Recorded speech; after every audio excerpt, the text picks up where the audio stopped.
What's going on, everybody? Matthew Bivens here, and if you're a little bit confused because you thought the show was going to be on hiatus for the month of January, then don't fret. I am still taking time off to work on new episodes, have a bunch of new interviews, and do a couple of cool things like have some brand new show music for you. So that stuff is still going on. But I didn't want to leave you hanging for the month, and I definitely wanted to have some new stuff for you all to check out. So I thought this would be very cool, and what I'm going to do today is share with you one of the episodes of my wife's podcast. Now, my wife, Sarah Bivens, she is a balanced lifestyle coach and a personal trainer here in Atlanta, Georgia, and she works with people virtually. She works with women, mostly new moms all over the world, who are feeling imbalanced, overstressed, and uninspired. She calls it the IOU syndrome. And what she does is help them to find more balance, more peace, more purpose, and really tap into their power. And so she has turned that passion of hers into a podcast, the Balance and Motherhood Podcast. And it's a really fantastic show, and it's gotten some great reception from her audience. And I thought it'd be really cool to share with you one of the currently most popular episodes of her podcast. This is episode number 3, and it's titled, What Disney's Moana Taught Me About Being a Divine Feminine Goddess. So this is definitely going to appeal to all of the female listeners of Having It A.L.L, because what Sarah talks about is real and powerful and honest, and she talks about tapping into that divine feminine goddess that is within each and every woman out there. And for all of you fellas, this is a fantastic episode for you to check out as well, because I truly believe that it is in supporting women to be and become their true divine feminine goddess that the world heals and grows and transforms. So check out this episode. It is really fantastic. And stay tuned, because in February we're going to have some brand new Having It All content for you, and I know you're going to be excited about that. So with no further ado, here is What Disney's Moana Taught Me About Being a Divine Feminine Goddess from the Balance and Motherhood Podcast. This is the Balance and Motherhood Podcast, a show about personal development in motherhood and putting yourself first, giving mamas access to their incredible power and capacity for self-love by sharing tools, resources, and honest conversation so that we can manage stress in a healthier way, heal past thoughts and beliefs, and practice this thing called balance together.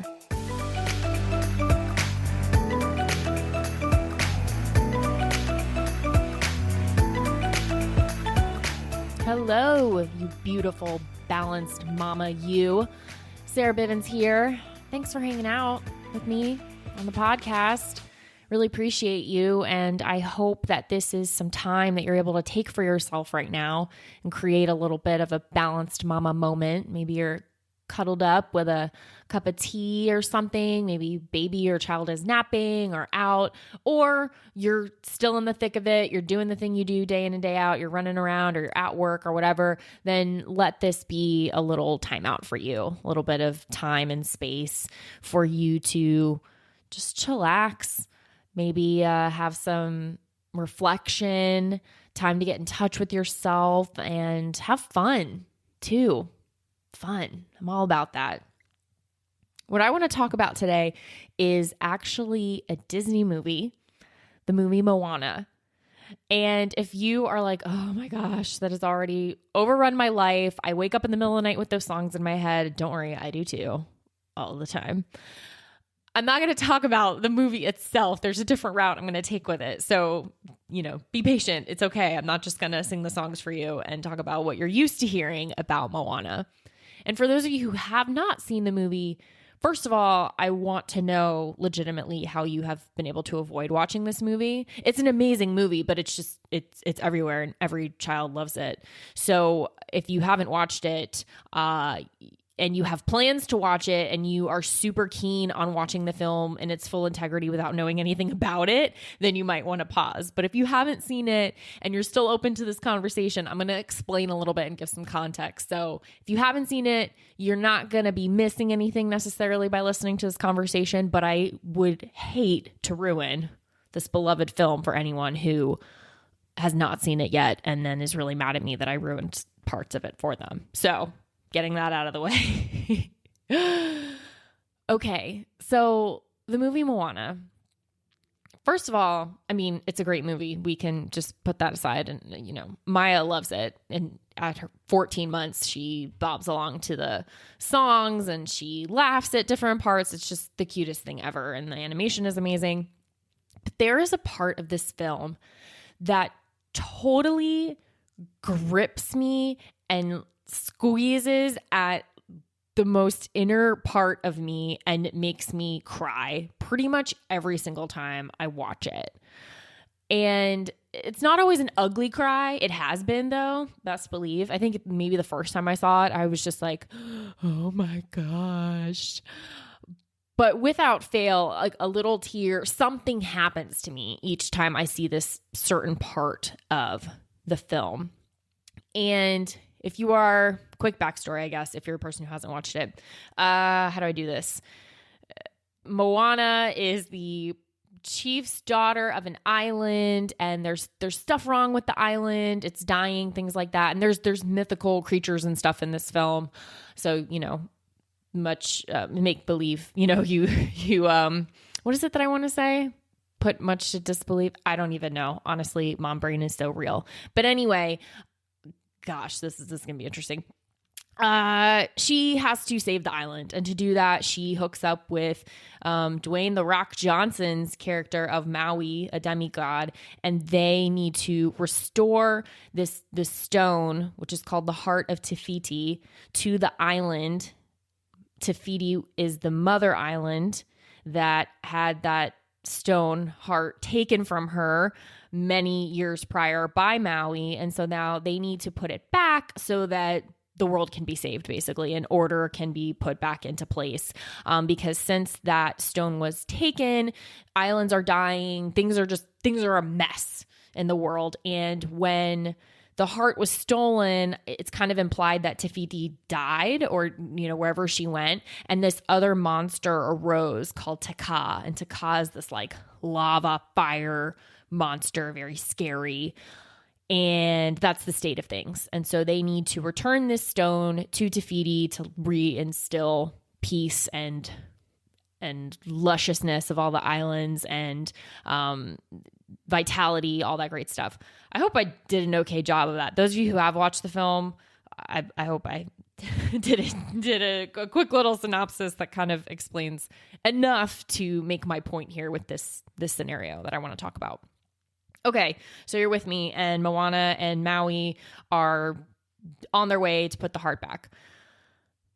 So, like I said, Te Fiti is the mother island, right? She was like the source of all creation and everything, like made everything happen. And she's this beautiful, like green, verdant, like abundant, like fertile, she's that kind of essence. She represents all of that. And then she's gone during this period of time. And Taka is this like scary, vengeful, angry, shrill, like high screams and stuff, scary monster. When they arrive to restore the heart, and Moana goes over this mountain to see where she would finally put the stone back, she realizes that Te Fiti is not there, that there isn't even a place to put the stone back. And she looks across the ocean and sees Taka, this is a battle scene that's going on right now, and Maui and Taka are fighting. And she looks at Taka and sees her face. And then she sees the center of her. She's this stone, lava creature that I described so well. She realizes this hole, this area of where the stone would be, exactly where the stone was placed and would have been placed in Te Fiti.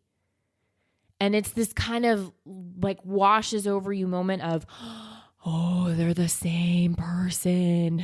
Like they're the same entity. They're the same essence. They're the same being. So when that happened to Te Fiti, she became Taka, and that's who she was. And it's kind of like, oh, wow. And so then Moana realizes this, and she, being courageous, brave, awesome young woman that she is, she and the ocean have a thing, by the way. She and the ocean have this relationship where she can talk to the ocean and the ocean helps her out with situations. And it's funny. It's cute. But she tells the ocean to let Taka come to her. And so then the ocean parts and Moana walks through it, very Moses-like, to address Taka.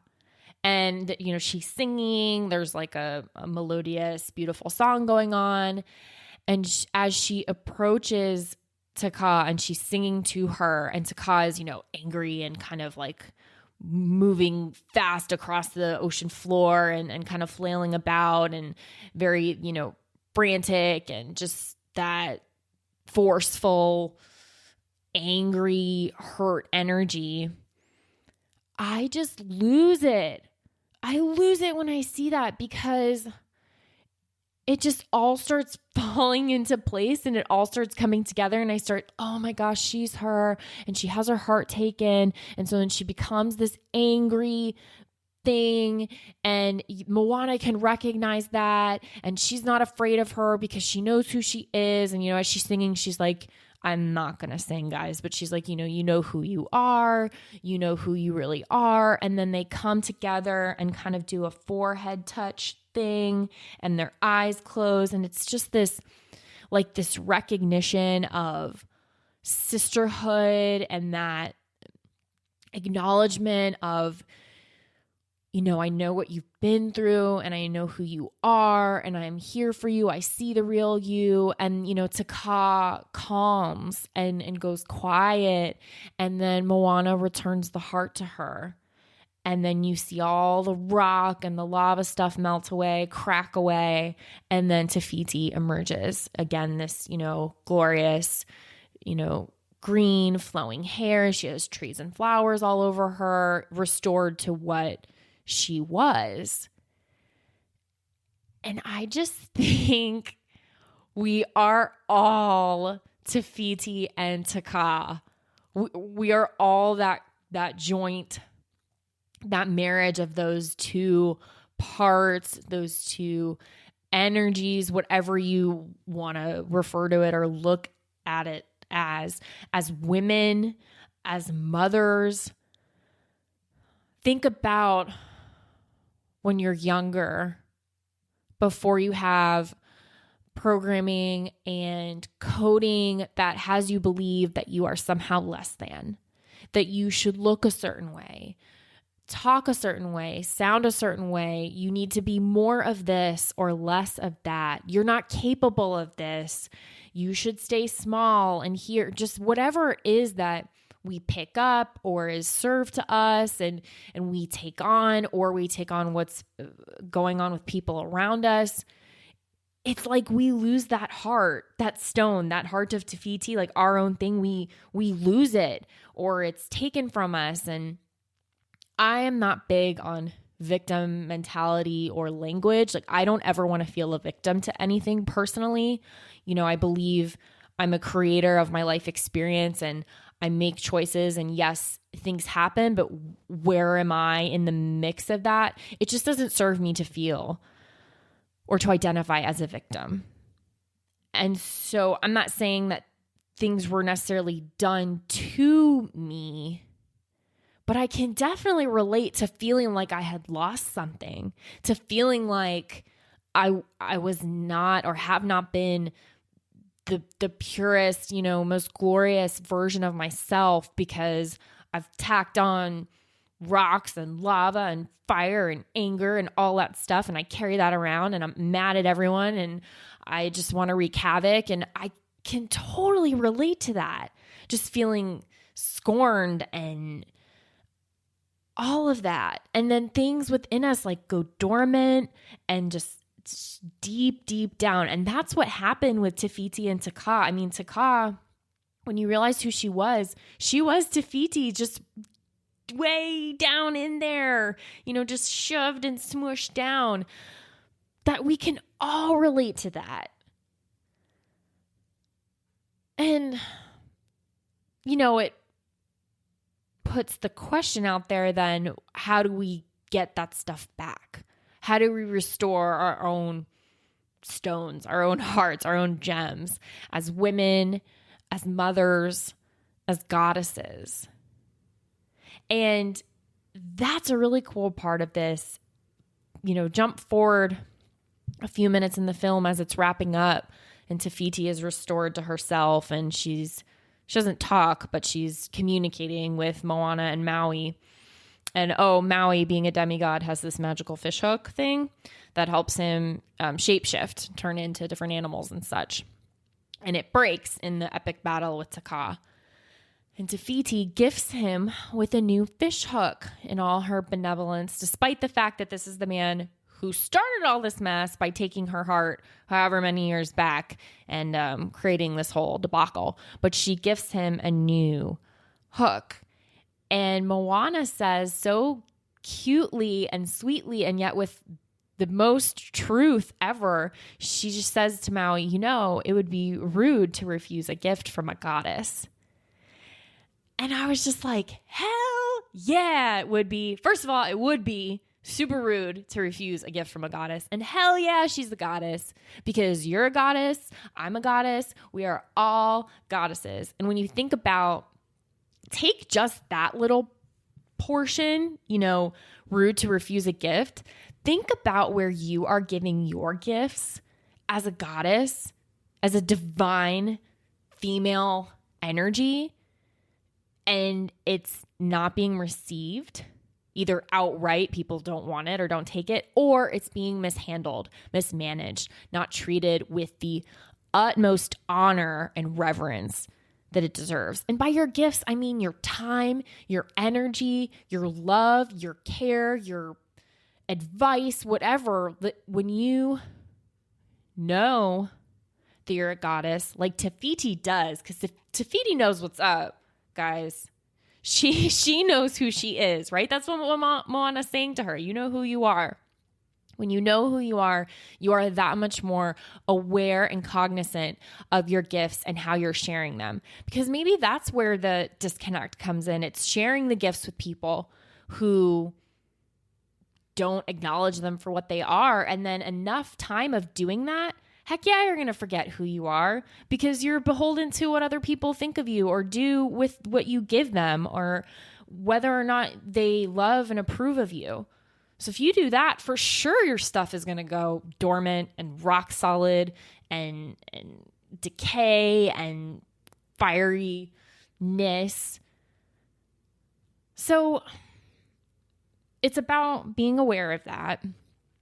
And I think, especially as mothers, it is really important to work on remembering who you truly are. Because there are a lot of situations, circumstances that want to pull you away from that or will make it very tempting to forget that. When I say remember who you are, I'm talking about, going back to that place if you can. You're probably between 5 and 7, 8 years old before some of that stuff got laid down. Those thoughts, those ideas, those beliefs that put you in whatever space that you then later on wanted to blame people for, but for whatever reason, that stuff just came up. But there was a time and space before all of that. And so that remembering, and I love the word too, remember.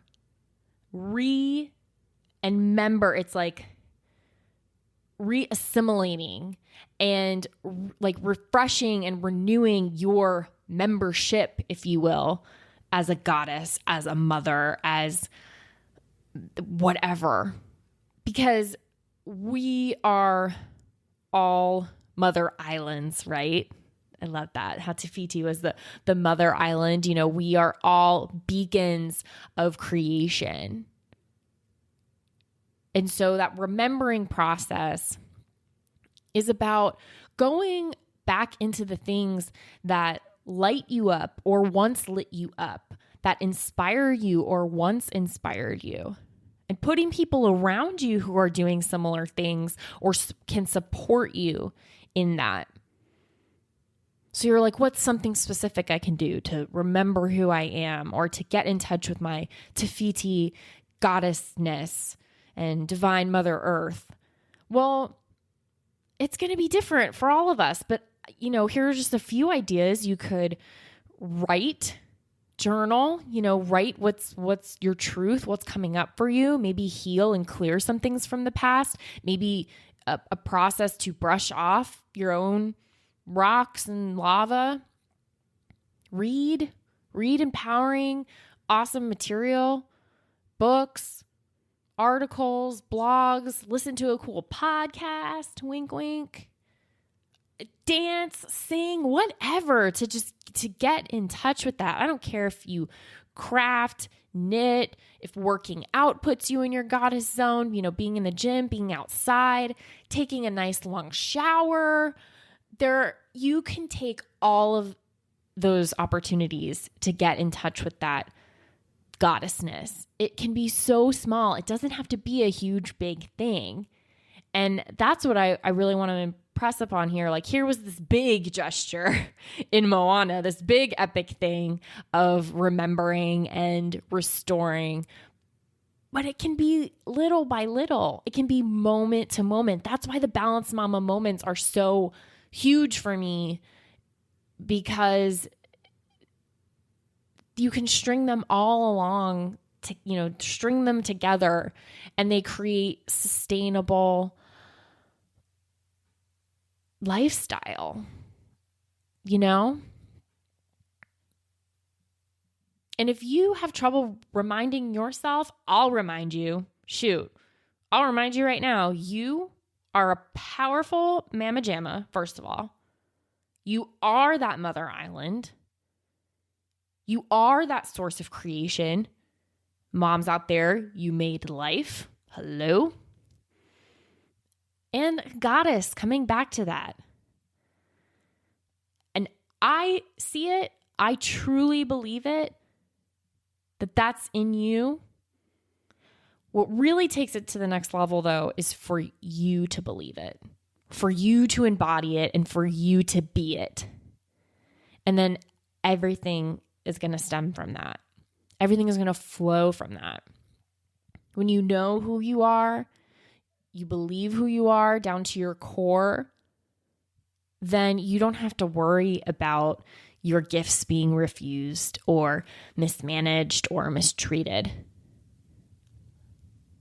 So yeah, that's all of what Moana taught me about being a goddess. And I am so grateful to Moana and to the creators of the film for putting that nugget in there. I don't know if it was that big, in the drawing room as they're putting it together and, they're plotting it out. Not sure if that's what they intended to do with that scene and with that part of the story, but it really resonated with me.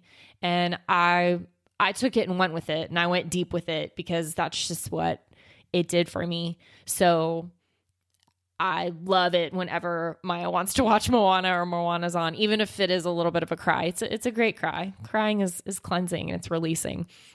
And I love that it shows me something different each time. So I hope this has given you a different perspective on that part of the movie that you've probably watched a million times. And when you watch it for the 1,000,001st time, maybe you'll look at it a little different. Maybe you'll connect a little bit with your goddess as a result. And maybe you have some feedback on it. Maybe you think I'm completely ridiculous and none of this made any sense. That's fine. I'm open to that interpretation. Or maybe you got something out of it, or you had thought something about along these lines as you watched the movie. And if you did and do, I would love to hear about it. Or maybe other movies, especially ones that you wouldn't expect to find messages like that or connections. Maybe other Disney movies. Maybe there's a series in the future here. I don't think so though. But I want to know. So reach out to me at Balance and Motherhood Podcast at gmail.com, or you can hit me up on Instagram at Sarah M. Bivens. And then if you want to just see more of what I've got going on, you can go to sarahbivens.com. And I think that's pretty much it. I want to hear from you. How you're doing and your own experience of balance and motherhood, things you'd like me to talk about on the show, questions you might have. I love it and welcome it all. So again, hit me up via those modes to start a conversation, and go be awesome, be balanced, be you, be the goddesses that you are. And I'll see you in the next episode. Quick note about the Balance and Motherhood podcast. I am not a doctor or a licensed therapist. I'm a woman with a story and a passion for some conscious conversation. My thoughts, opinions, and beliefs are my own. So please consult with your doctor or healthcare provider regarding any questions or issues you have related to your personal physical or mental health.